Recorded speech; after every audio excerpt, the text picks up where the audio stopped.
it's like been a shift philosophically. The systems at work make us not present for the people around us. And now I'm like, no, let things take time and let the glue dry as like a metaphor for all the other things, if that makes sense.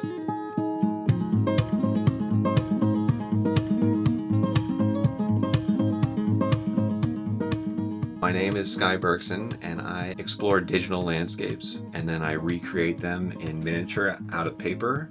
And my subject matter is usually video games. Like, I play every game that I make a miniature of, because I want to make sure I'm doing right by it.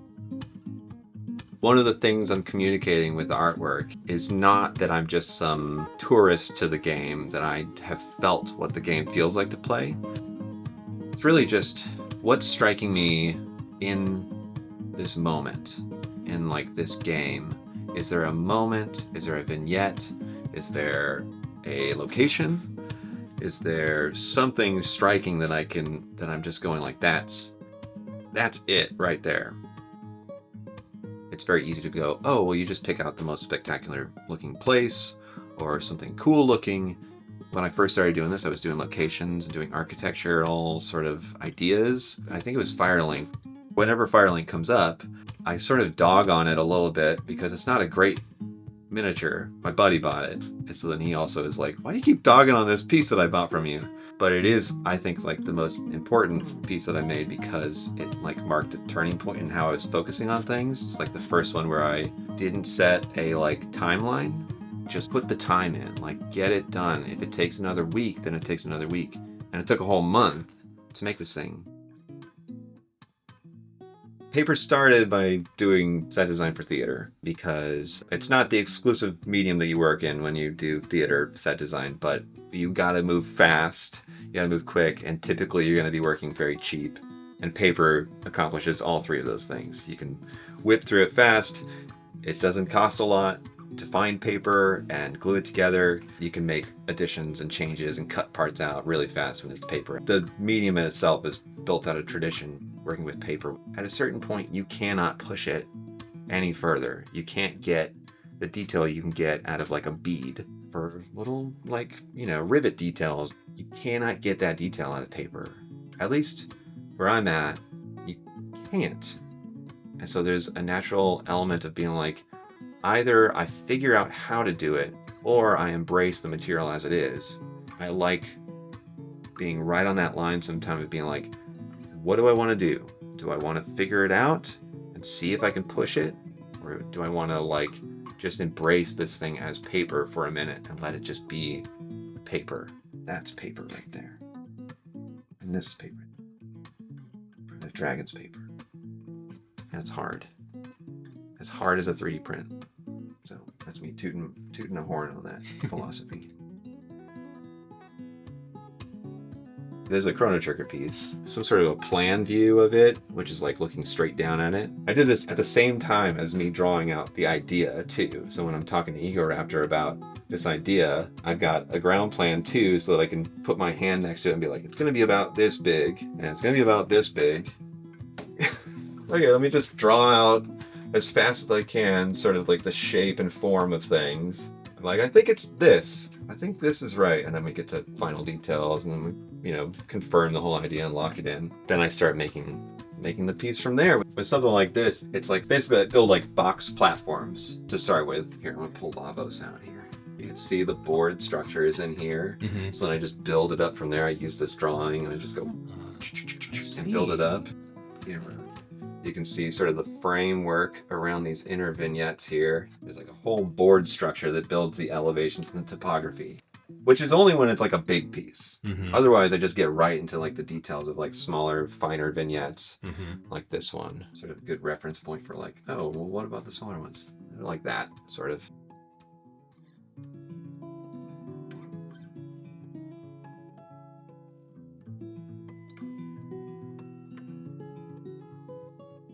How do you package that up for shipping?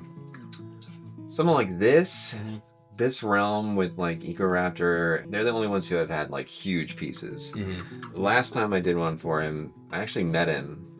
Like we found a meetup place and I handed him the settlement of Astera, I like shoved it in his Tesla that he had, which was pretty scary. It was better than shipping it, but then I did a piece for Jacksepticeye. Went to a crating company here in Richmond, and they were great. They were awesome because I had to go across to Ireland for him. So that was great because that piece was huge, and they took really great care of it, and it got there so safe. There was also like all sorts of like international paperwork you have to go through. You have to make sure if you crate it that it like the wood conforms to international standards, which I was like, thank God I didn't do that myself, because I would never have known that until it was crated up, and then I would have to remake a crate. It's just like, no. So I think this one is another one where I'm gonna be like, hey guys, you guys ship this for me? Because I don't want to package this up. But pieces like this, like smaller ones, are like, I make basically a carrying case out of foam core, and where I just like sandwich the base. I put a big box over top, basically. There's just air around it, so nothing's touching it. And then that box goes in a bigger box with like lots of wrap around it. And then I just go, please God, let every person who touches this be a human being. Who cares? I've had a lot of good luck. I feel comfortable here doing this, and that's what brings me back. On top of like, I'm constantly going like, I know I could do another thing better. It's like not even that, like there's always a thing where I'm going like, oh, I want to do a Resident Evil piece because I haven't done that in a while, or I haven't done like something based on this game, or I'm playing a game going like, I could do that. But that is like secondary to like, I'm comfortable in this medium and I feel like I am pushing something that I haven't seen yet. And that's exciting to like love a thing and be like, there's the thing on my desk now. Feels good. That's like my favorite one. I keep thinking I'll donate it, and then I go, no, I love it too much. It's just Resident Evil 4's Red Zealot Suplex, because it's like just the funniest thing in the game is Leon Kennedy suplexing enemies. Final Fantasy VI, another suplex. You can suplex a train in the game, and so, which is like one of the more notorious like goofy sequences from Final Fantasy VI. I have like all these ideas like that, like just do goofy stuff too. But those are reserved when I'm like, okay, I built the time in to like make space to do like a little quick goofy idea for a minute and then get back to the commissions. They're the 1 for me and then 8 for someone else.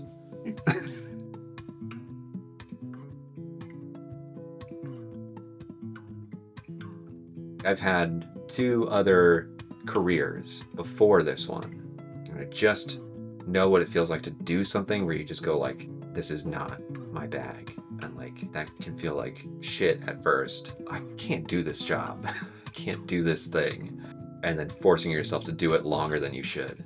But this is one where I'm like, I know I can keep going a little more. Every project has one where I just go like, it's like that line I was talking about of like, do I want to let the paper be paper, or do I want to push the detail and find a way to make that detail?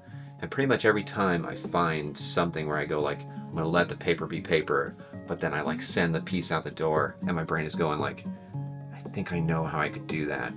I think I at least have a theory on how to do that one thing with paper.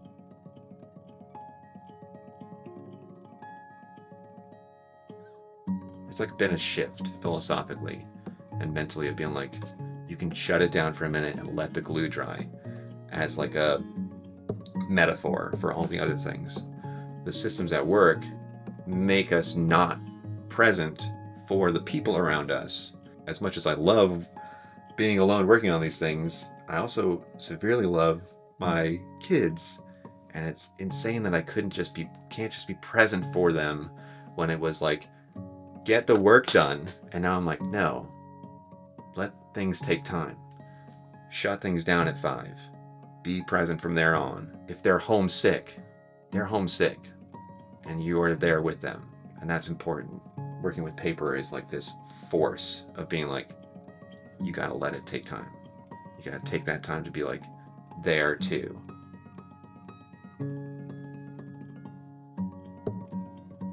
Being pressed on by a system that says go faster and cheaper, expecting better under those circumstances is like, that's never gonna happen. A couple times people like, you think you're gonna do this forever? And I'm like, I don't know. Like maybe 2 years from now, I'll be like, I think I'm cooked, and I gotta find a different thing, or this changes and it's no longer this. Um, I don't know. There's always a evolutionary cycle of like even.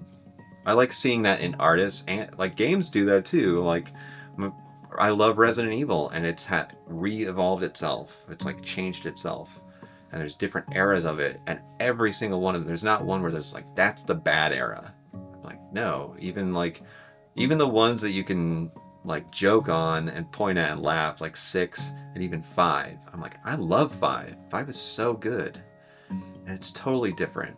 I'm like I appreciate every single era of it. I'm like if that's not a great example of like a lifespan of figuring things out and like finding the thing that stuck and then adapting it over time is like, and what is such a good example of it. I love Resident Evil. I will ramble, so you know by now.